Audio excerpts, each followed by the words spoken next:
At 11:47 a.m. on May 29, 1943, Captain James Hartwell climbed into the cockpit of his B-17 at RAF Alconbury, watching the ground crew load the last belt of 50 caliber ammunition into the modified bomber's 17th gun position. 26 years old, 42 combat missions, 0 experience in what he was about to fly.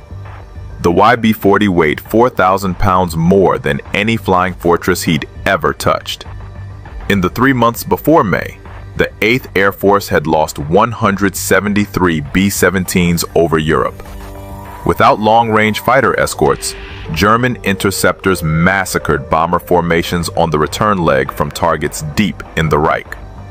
Focke-Wulf 190s attacked from 12 o'clock high, where B-17 nose guns couldn't track fast enough. Messerschmitt 109s dove through formations, picking off stragglers who fell behind. Crews called it the Gauntlet. Half didn't make 25 missions. The solution seemed obvious. If fighters couldn't escort bombers all the way to Germany and back, turn a bomber into a fighter. Army Air Force's engineers stripped everything from a B-17F that didn't shoot. Bombs gone. Bombardier Station converted to a twin 50 caliber chin turret. Second dorsal turret installed behind the radio room. Single waist guns replaced with twin mounts. Cheek guns added to the forward fuselage. Ammunition capacity tripled to 11,275 rounds. Additional armor plating welded to crew positions. 16 50 caliber machine guns on one aircraft. They called it the YB-40, the Flying Destroyer. Douglas Aircraft in Tulsa completed 12 conversions by March. The 92nd Bombardment Group at Alconbury received them in early May. Colonel William Reed selected 7 crews to fly the first combat test. Hartwell got aircraft 42-5738.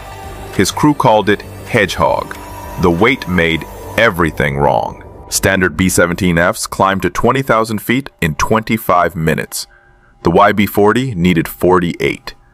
The control yoke felt different, heavier.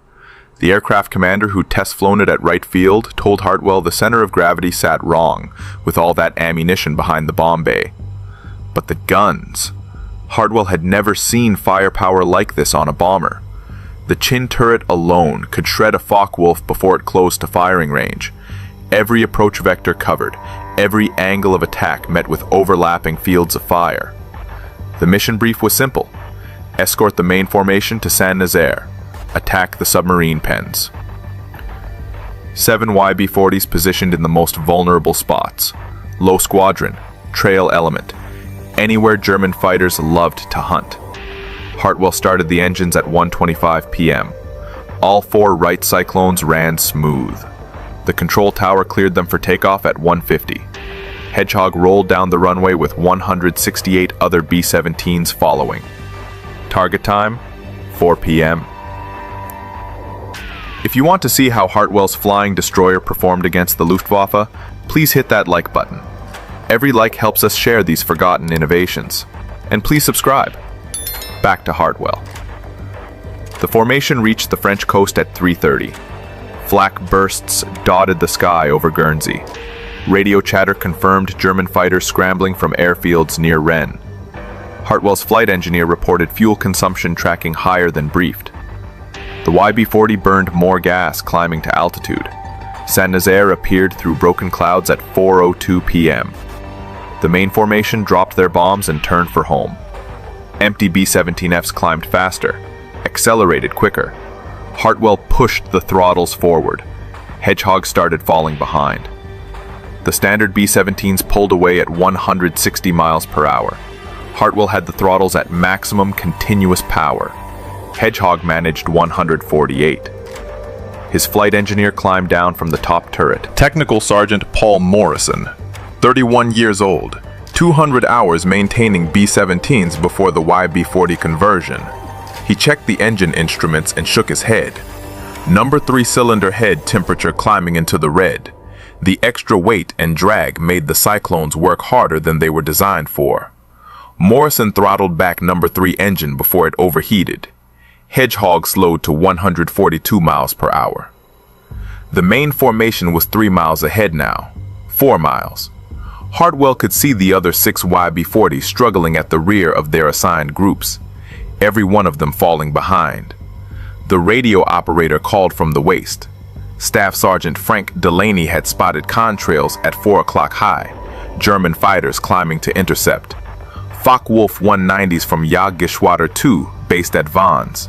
6 aircraft, maybe 8. They were hunting stragglers.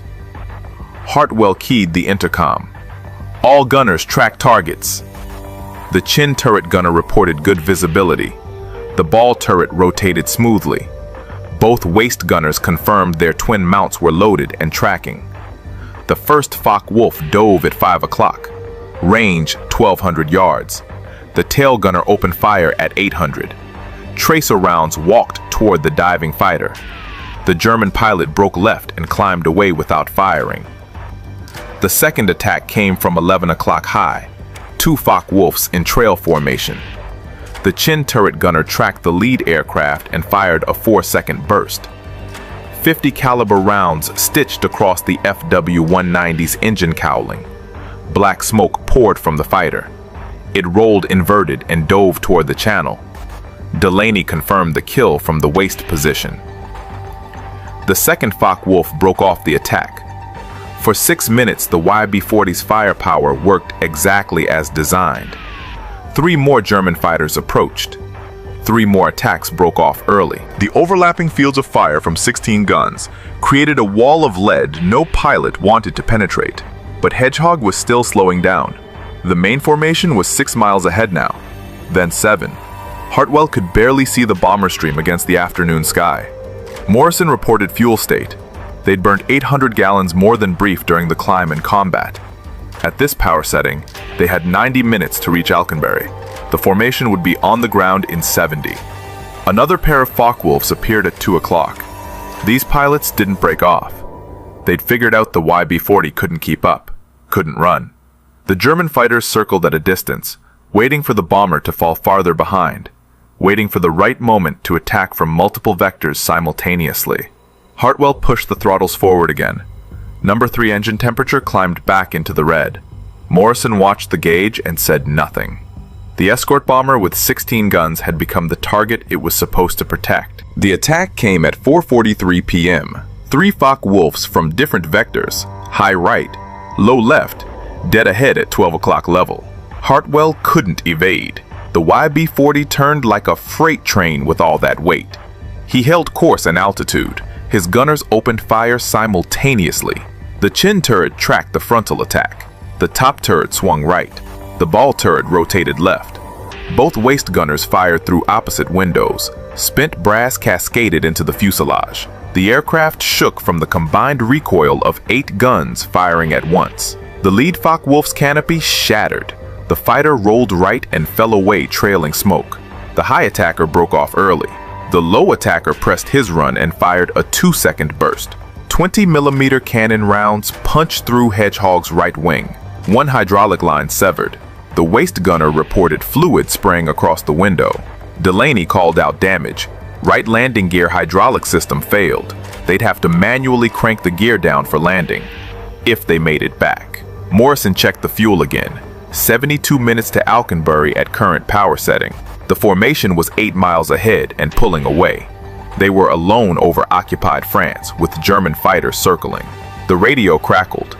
Another YB-40 crew from the 305th Bomb Group, Captain Richard Hayes flying aircraft 42-5741. His gunship had also fallen behind.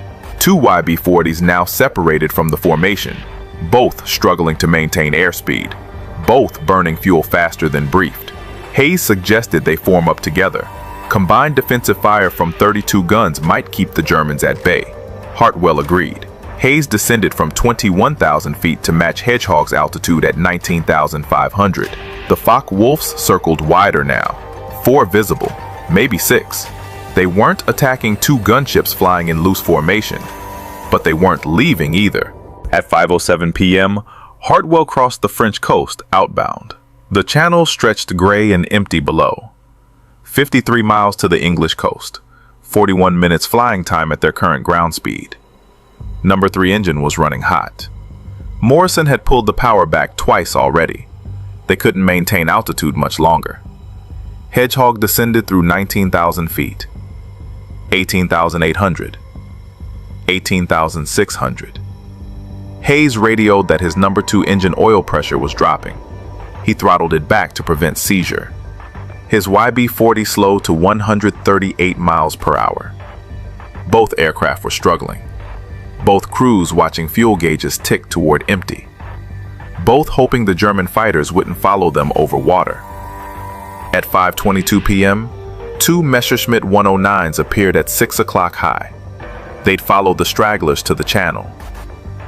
The tail gunners called out the intercept. Range 1,400 yards and closing. The fighters dove through 18,000 feet. Their cannons opened fire at 800 yards. Hartwell couldn't climb, couldn't accelerate, couldn't turn hard enough to throw off their aim. The YB-40 had become a flying target with empty sky all around. The tail gunner fired first. Staff Sergeant Raymond Kozak, 24 years old, former skeet shooting champion from Cleveland. He'd never tracked targets moving this fast. The lead Messerschmitt 109 closed to 600 yards. Kozak walked his tracers across empty sky. The German pilot jinked left, right, dove 20 degrees. His wingmen followed. Both fighters opened fire at 400 yards. Cannon shells tore through Hedgehog's tail section. One round exploded in the horizontal stabilizer. Another punched through the fuselage 2 feet behind Kozak's position. The aircraft shuddered. Hartwell felt the controls go mushy. Morrison climbed back to check damage. The elevator cables were intact, but the trim tab mechanism was jammed. Hartwell would have to fight the control yoke all the way to England. The Messerschmitts pulled up for another pass. Hayes's YB-40 opened fire with all dorsal guns. The combined firepower from both gunships filled the sky with tracers. The German fighters broke left and circled back to altitude. At 5:31 p.m., 4 Republic P-47 Thunderbolts appeared from the northeast. Long-range escort fighters returning from a sweep over Belgium. They'd heard the radio calls about stragglers under attack. The Thunderbolts dove at the Messerschmitts. The German pilots saw them coming and turned east toward France. The P-47s didn't pursue. They formed up on both YB-40s and waggled their wings. Escort to the English coast. Hartwell checked his fuel. 37 minutes remaining at current power setting. 29 miles to landfall. They'd make it. Barely. But the concept was broken. He could see it now. The YB-40 worked perfectly as a gun platform. 1650s could shred any fighter that got close. The chin turret alone had changed the equation for frontal attacks. The weight made it useless. After the standard B-17s dropped their bombs, they climbed faster and flew higher. The YB-40 still carried 11,000 rounds of ammunition, 4,000 extra pounds dragging them down, making them slower, making them targets instead of protectors. Hayes radioed at 5:47. His number 2 engine had seized. Oil pressure, 0. He'd feathered the propeller. His YB-40 descended through 15,000 feet on 3 engines. Morrison calculated the numbers. Hayes wouldn't make Alconbury. Maybe not even England. His fuel consumption on 3 engines was too high. The English coast appeared at 5:53 p.m. Hayes aimed for the first airfield he could find, RAF Manston on the Kent Peninsula. He called the tower and declared an emergency. They cleared him for immediate landing. Hartwell watched Hayes's YB-40 drop away toward the emergency field. One gunship limping home on 3 engines, another damaged and barely controllable. Both aircraft would require major repairs before flying again. At 6:18 p.m., Hedgehog touched down at Alconbury. Hartwell cranked the landing gear down manually. The right main gear locked with 15 seconds to spare before touchdown. Ground crews counted 16 bullet holes in the fuselage, 1 severed hydraulic line, 1 jammed trim tab, 1 damaged horizontal stabilizer. Colonel Reed was waiting at the hard stand. He wanted Hartwell's assessment immediately. The first combat test of the YB-40 concept. The flying destroyer that was supposed to protect bomber formations all the way to Germany and back. Hartwell shut down the engines and climbed out. His flight suit was soaked with sweat. His hands still shook from fighting the controls for 90 minutes. He looked at Reed and said 3 words that would end the program. It can't keep up. Reed ordered 7 more missions. Maybe the first test was an anomaly. Maybe different tactics would work. Maybe positioning the YB-40s differently in the formation would solve the speed problem. The second mission launched on June 15th against Le Mans. 4 YB-40s flew. All 4 fell behind after the bomb drop.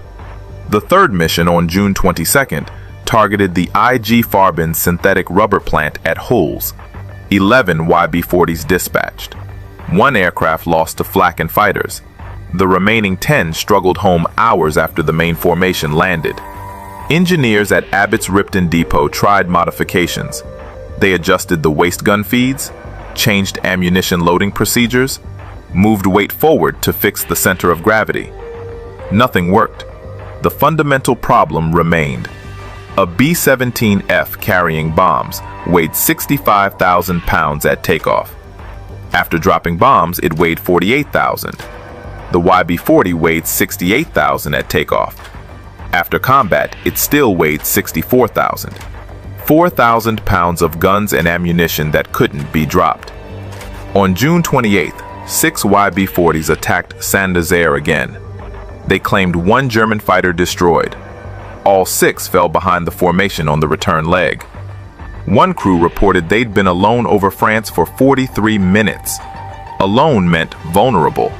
The aircraft designed to protect bombers needed protection itself.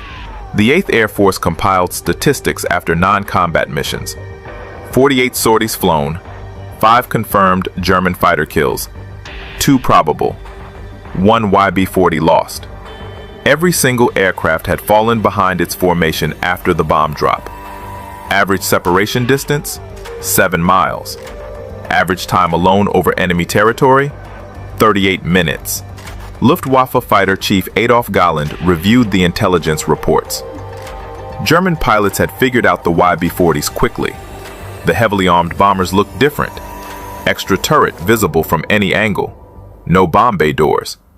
They flew in the most vulnerable positions. After the formation dropped bombs, the YB-40s became stragglers. German fighters focused attacks on stragglers. Galland's assessment was brutal. The YB-40 kills were insignificant, not worth the cost. His pilots would rather attack the flying destroyers than avoid them, easy targets that couldn't run. On July 29th, the last 2 YB-40s flew their final combat mission.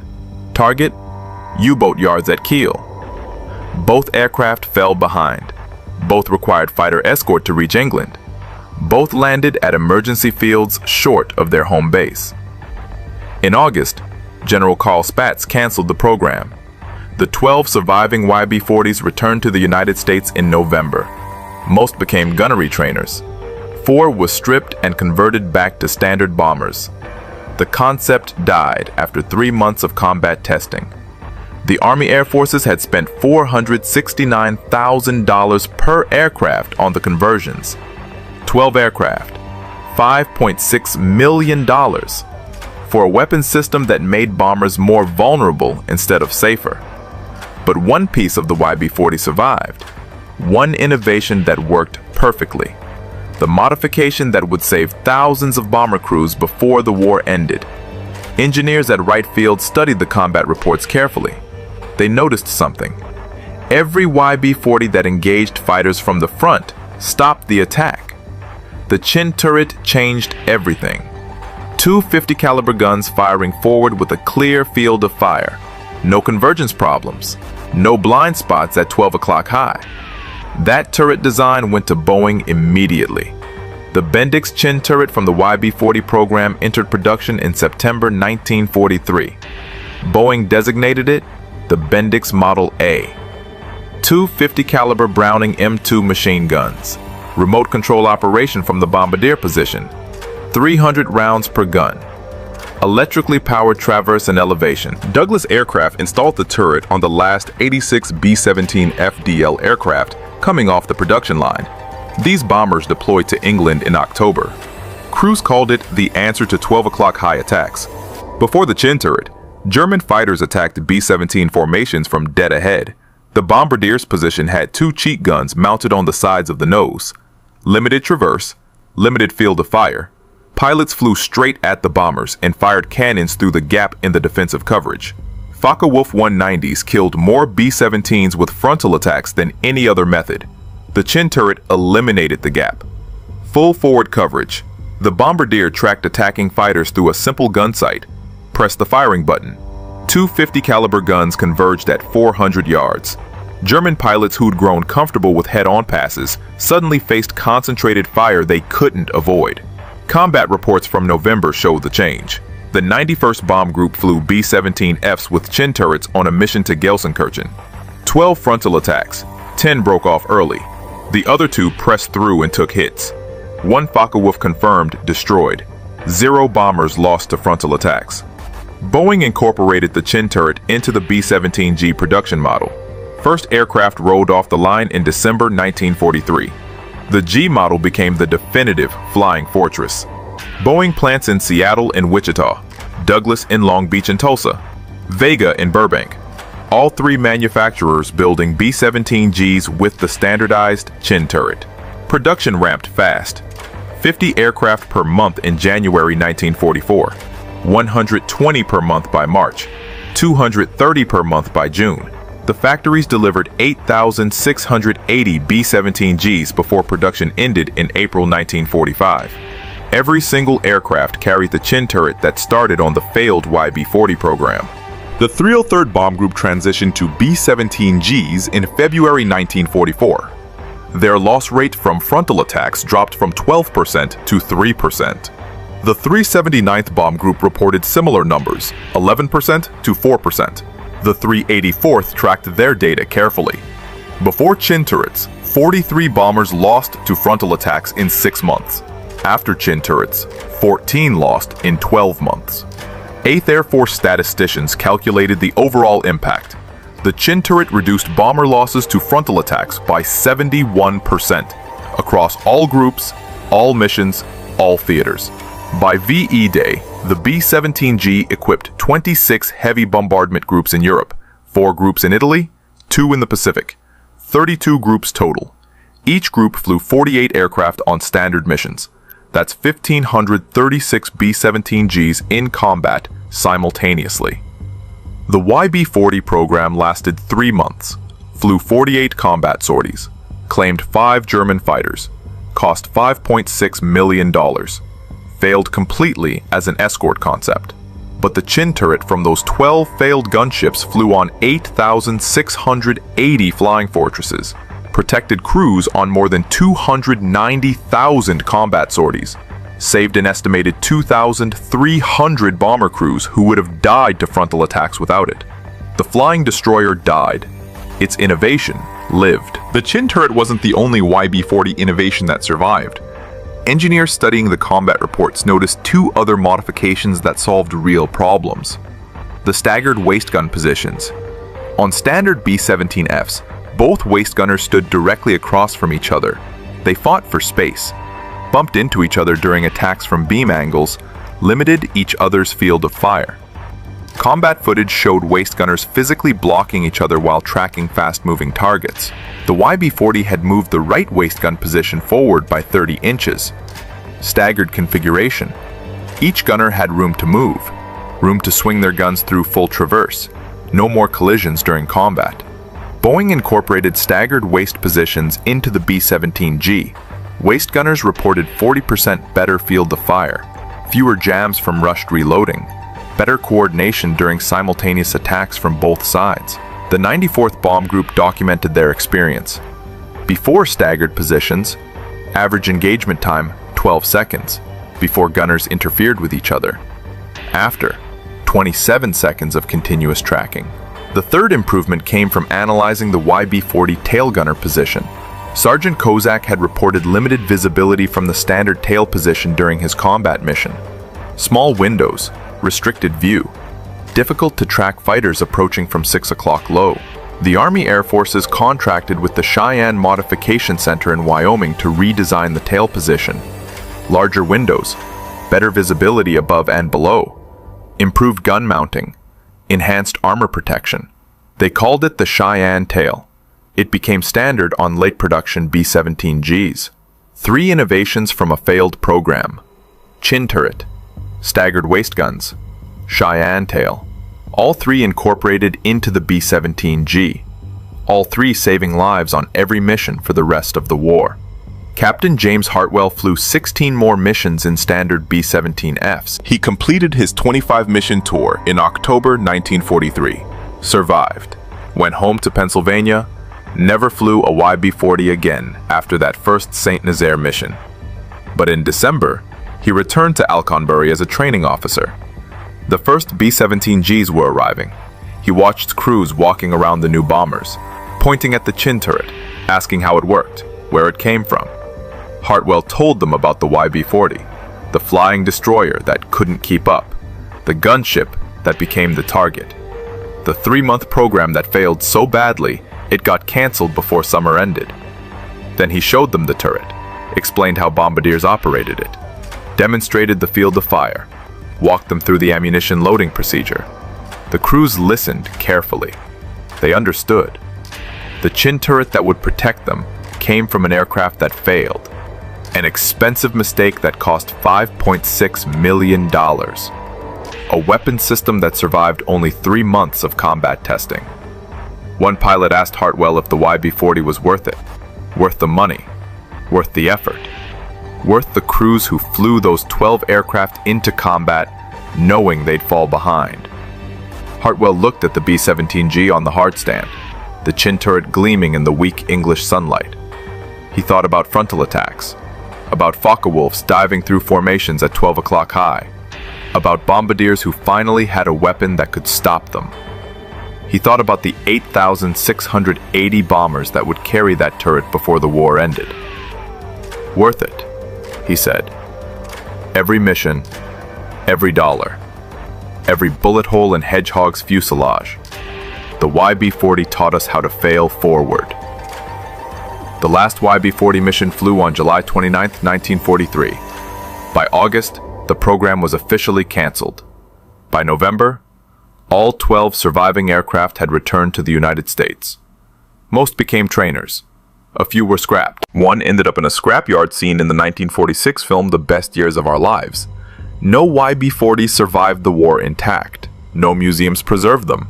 No restoration projects brought them back. The flying destroyer disappeared from history. But the innovation lived everywhere. Every B-17G that flew over Europe, every bomber crew that survived a frontal attack, every pilot who made it to 25 missions because a Focke-Wulf broke off early when chin turret tracers found their target. The 8th Air Force flew more than 290,000 combat sorties with B-17Gs. The chin turret fired in anger on approximately 114,000 of those missions. Conservative estimates suggest it directly prevented 2,300 bomber losses. That's 23,000 crew members who came home. The National Museum of the United States Air Force in Dayton displays a B-17G, tail number 4483514, named Shoo Shoo Shoo Baby. Restored to flying condition, the chin turret gleams under the museum lights. A plaque mentions it was standard equipment on all G models. The plaque doesn't mention the YB-40, doesn't explain where the turret came from, doesn't tell the story of 12 aircraft that failed so completely their program lasted 3 months. History remembers successes. The B-17G that helped win the war, the flying fortress that became an icon, the bomber that could take tremendous damage and bring crews home. History forgets failures.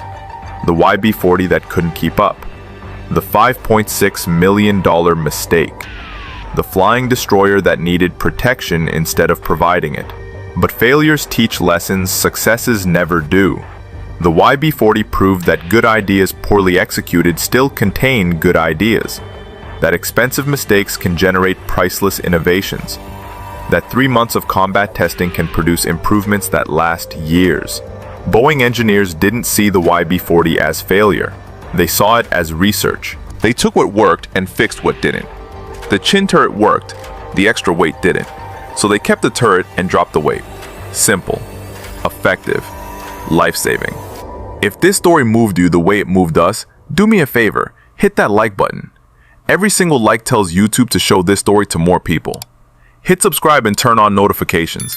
We're rescuing forgotten stories from dusty archives every single day. Stories about engineers and pilots and crews who turned failures into victories. Real innovation. Real heroism. Drop a comment right now and tell us where you're watching from. Are you watching from the United States, United Kingdom, Canada, Australia? Our community stretches across the entire world. You're not just a viewer, you're part of keeping these memories alive. Tell us your location. Tell us if someone in your family served. Just let us know you're here. Thank you for watching, and thank you for making sure the YB-40 crews don't disappear into silence. They failed spectacularly, but their failure saved thousands. That deserves to be remembered.